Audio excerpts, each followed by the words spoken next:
Resident Evil is one of gaming's favorite franchises. It truly is the biggest series in the survival horror genre.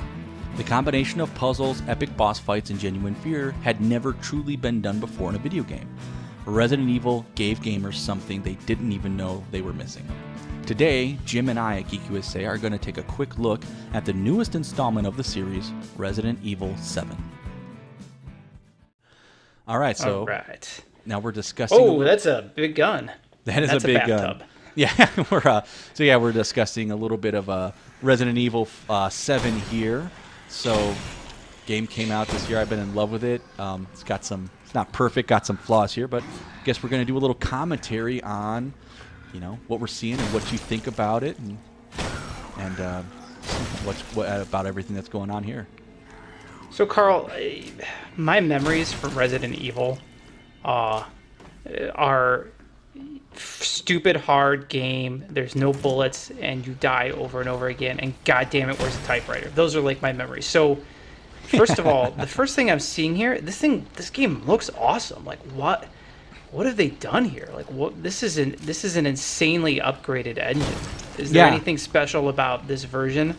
Well, this is the first one that they did with a first-person view, and they definitely brought it back to spooky. I mean, we had a few installments that were very action-oriented. You've played Resident Evil 4.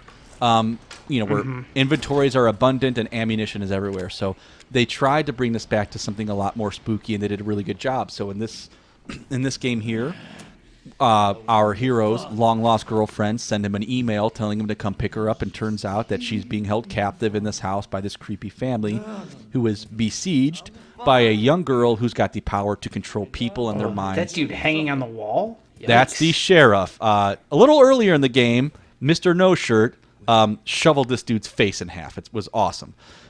So our hero's trying to get through this house, trying to find his ex-girlfriend and try to piece together exactly what happened. So you're kind of seeing him go through the basement of the house here. He's trying to find, typical Resident Evil stuff. He's trying to find parts to make keys to get out of the house, and that's where he's on his way to do here. So you said this is the first time we've seen a first-person viewpoint. Do you think this? Do you like this? I mean, that seems like it would be a pretty big departure from what they've been doing with all the other games in the series. Very big departure, and it actually worked out here pretty good. The problems that this game had wasn't the fact that it changed the first person. That really did actually add a big element to the game and to the spookiness. Oh yeah, boss fight. I would have liked to have taken the initial sequence of the game. However, it wouldn't have been. It wouldn't have been as good. The one regret I have with this actually is I did play this run through for sake of time on easy, and I'm using some of the special weapons I gained from completing it on the hardest difficulty. So this might be a little easy. Did you just blow that guy's brains out and he's still alive? What the hell is going on? I don't know. He's a mutant. You shoot him a few times, something else pops out, then you shoot that, and he's got a scissor chainsaw thing, which is kind of awesome. Yeah, way to use the dead bodies as something to hide behind. Yeah, That's a good look there, buddy. Yeah, on the hardest difficulty, that was not as easy as it looks because he cuts through those pretty good. But the boss fights in this game were epic fun. They tried to make the game very desperate with ammunition, but they didn't do a good job. I mean, even on the hardest difficulty, there was enough ammo to kill everything once. But they tried their best, and they certainly made it ammunition more sparing than in the past couple releases. But as you can see, he's already dead. So yeah, that was a good job. So this game, obviously is the latest edition in a long-running series that it debuted back in 1996. Do you have thoughts on the Resident Evil 1 and 2 and 3? Like, do you want to kind of give me your general thoughts on those games? And if I was going to go back and play these games, where should I start? What should I avoid? Oh, get the Resident Evil 1 remake and play it on your Wii. You can find the GameCube version. It'll plug right in. It's an amazing game. It was the ultimate survival horror. Lots of puzzles. There was not enough ammunition to kill everything. Not enough ammunition to kill a lot of things. And even then, when you killed them, they just came back, and there wasn't enough lighter fluid to burn all the bodies so that they didn't. You would walk through doors so many times, and then they would break, and then you couldn't go back through, and really made your journey very difficult, very limited inventory space. Your two different characters had different attributes and could carry different amounts of items, and it was the ultimate kind of horror game. And when they revamped what was the premise of the game? Like, give me the Twitter.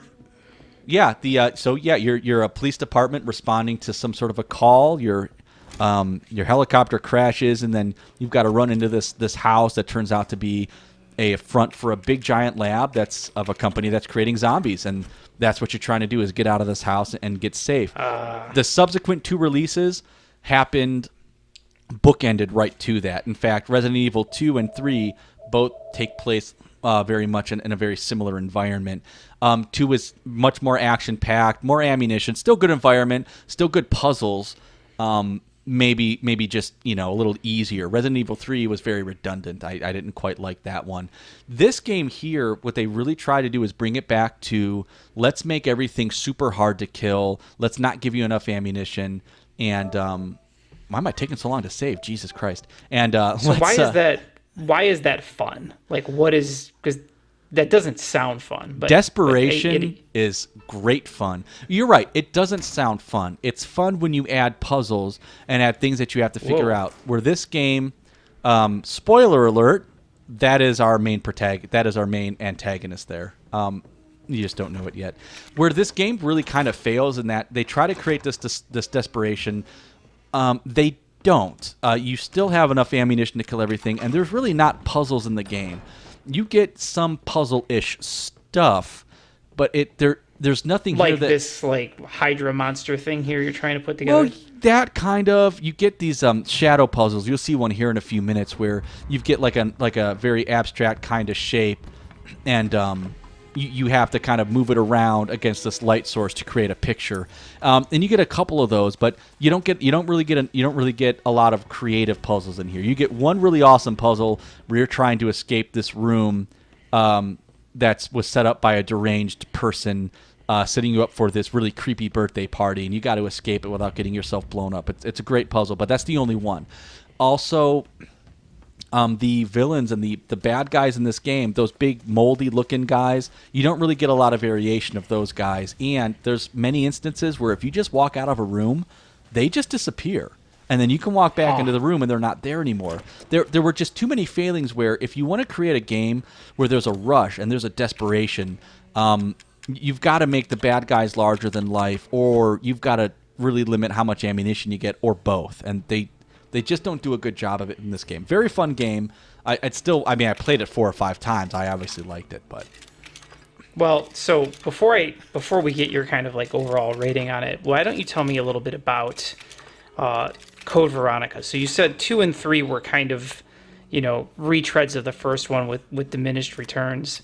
Code Veronica, which came out in 2000, was a huge game. I remember that game being everywhere. So what was the deal with that one? I think actually 2 and 3 did very well. I might be the only person who likes 2 better than 3, and I might be the only person who didn't like 3. Code Veronica was one of my favorites. That one, again, complicated puzzles, creepy storyline. However, if the voice acting wasn't bad enough, somehow it got worse. The game had a lot of cheese to it. Very worthwhile playing, though.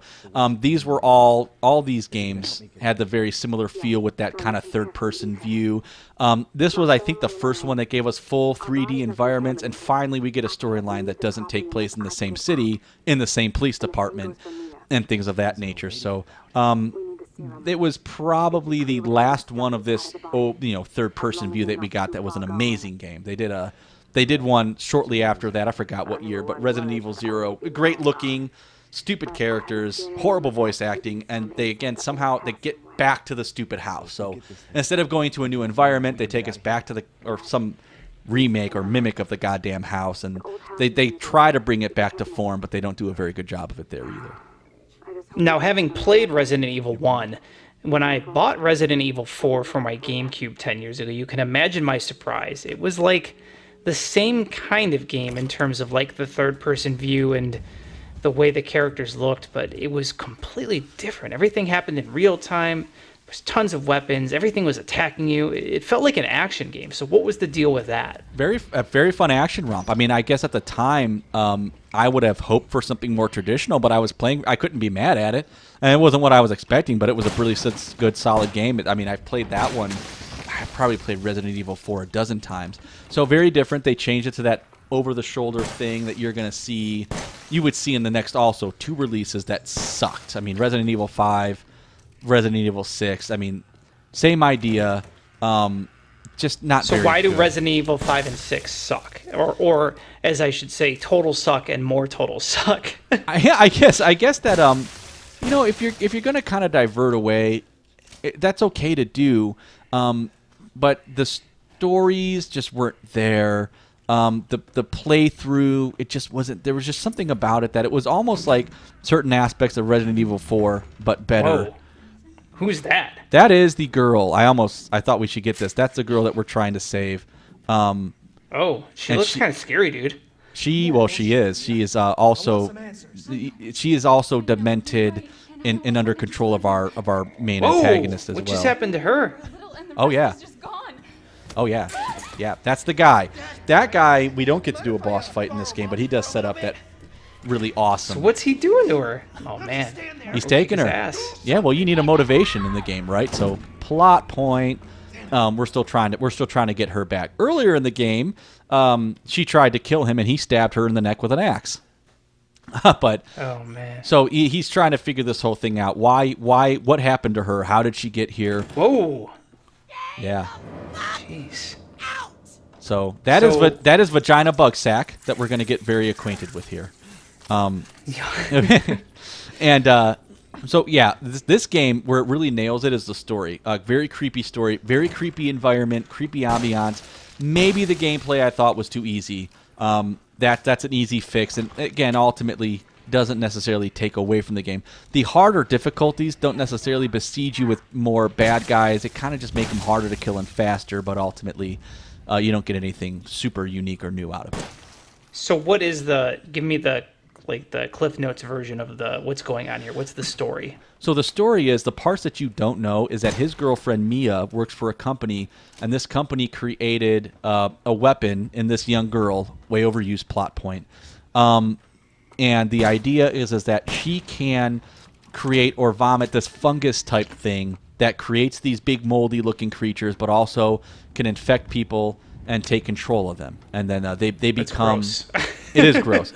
And she becomes a part of them in a way that kind of controls them. So, and then that whole plan goes awry, and this girl escapes, and she infects Mia and this family, and the family kind of kidnaps her, but she's kind of complicit in a lot of this. And then they draw him, right? She's looking for a family, so they draw the boyfriend or the former boyfriend here after a couple years of not seeing or knowing Mia. So now she tries to kill him, and he defends himself, and he thinks he kills her, but of course he is conked out and captured by the gentleman that we dispatched earlier here in the game. And then now he's plugging through the house trying to find her so we can figure out what's going on, because he again doesn't know a lot of this yet.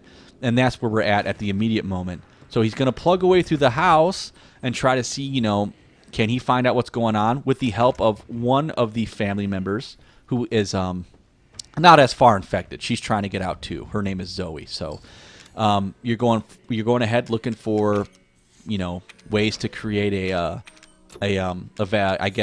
vaccine or something to counteract the effects, so that he can give it to Mia, he can give it to Zoe, and that they all can escape. So what is Here's that? an example of one of those. This is an example of one of the puzzles that we get that's just not very clever and not very fun. You just got to go find a bunch of pieces of something. Well, you find this thing, and you got to turn it around against the light until it makes a shadow shape on the wall and opens a door. It's not particularly clever. No, I guess not. What is the outcome? Like, how does the story wrap itself up in this game? Well, right now, you're looking for pieces of other bodies that have been lured to this house that might be able to use to create this vaccine. So you're looking for a head and an arm. Zoe thinks she's got the head, so we're on a quest to find the arm. So we eventually do find the pieces, and we eventually do get out of the house. It is disgusting. You're going to see it. It's really gross. And we do eventually get out of the house, but then we get taken. Mia gets kidnapped again. Oh, I'm sorry. our hero gets kidnapped, and then you take control of Mia, and then you have to sift through this tanker. This tanker was being used as a cover for transporting our main villain, who that unbeknownst to her, and then she gets away from this tanker in the bayou here in a river, and then that's how they kind of wander to this house. So Mia, once you take control of her, you're trying to get through the tanker to find our hero, Ethan, to save him.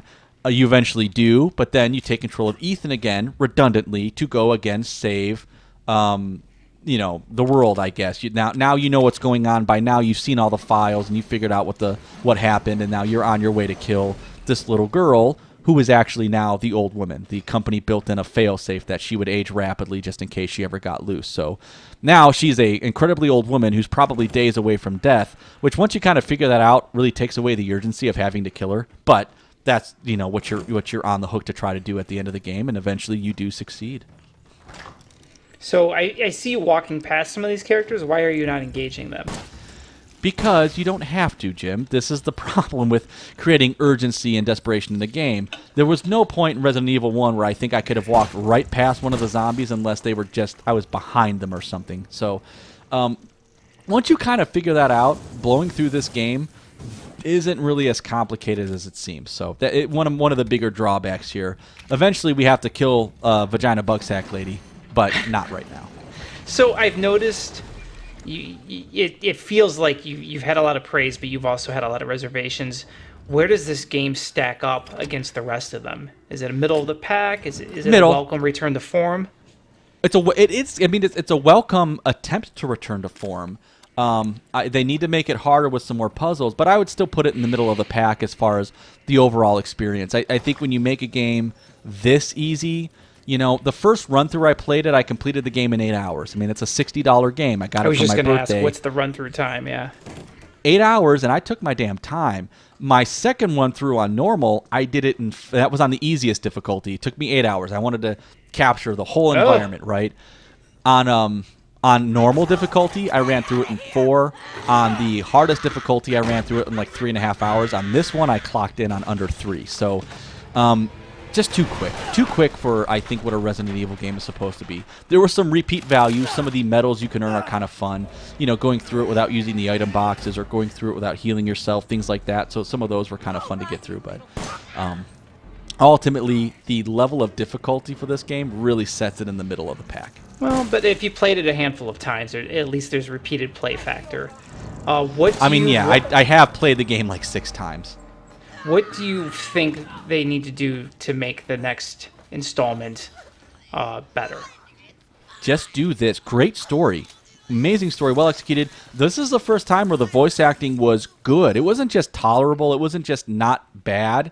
The voice acting was good. So don't change anything except make it harder, Really give me something to be scared about besides just the environment, because that was the thing that the original Resident Evil really excelled at, and the flurry of bad guys you were trying to dodge with Resident Evil 4. What the hell is that thing? That is a fetus, Jim. Jesus Christ. That was a fetus. It's gross.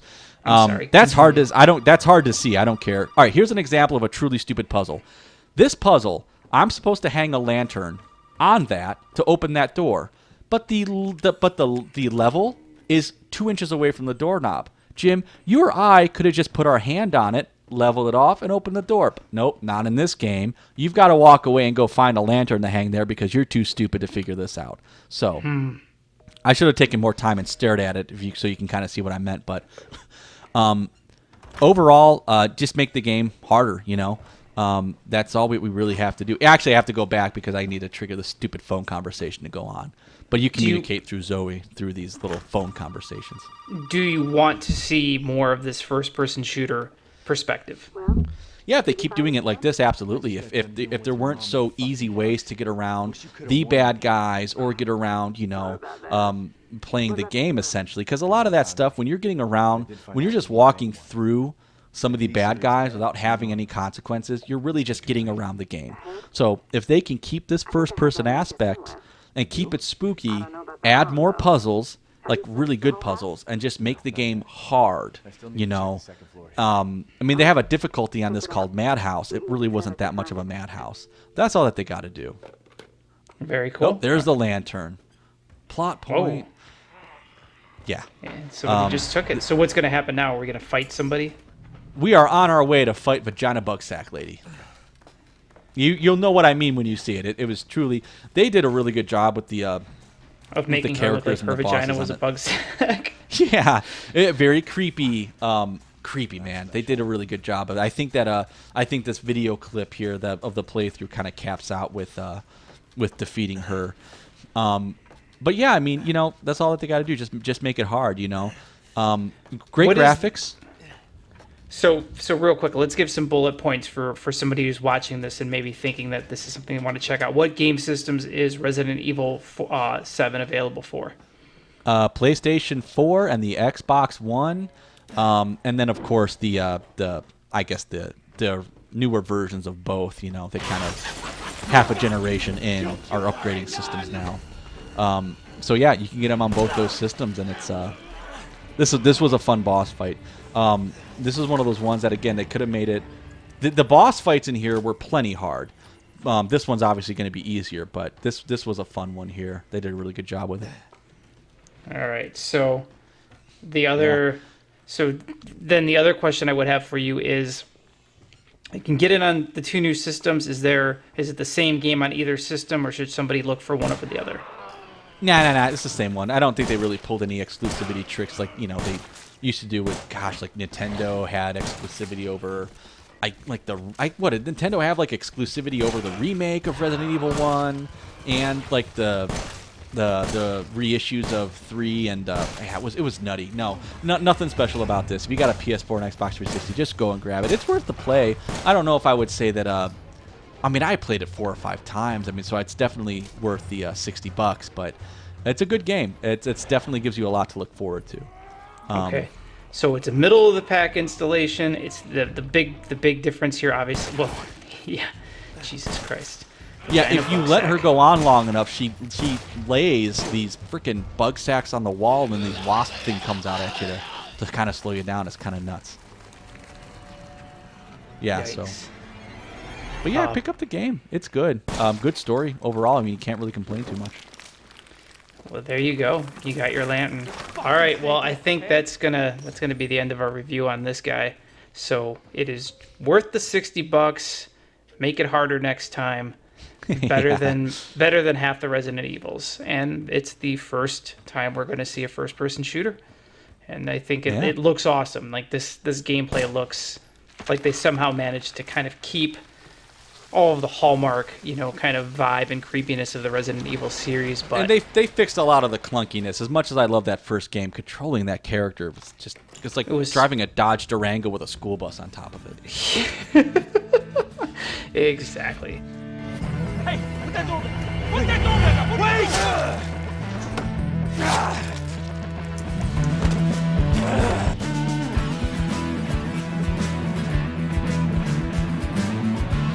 Thank you for listening to Geek USA. Look us up on Twitter at GeekUSA Podcast.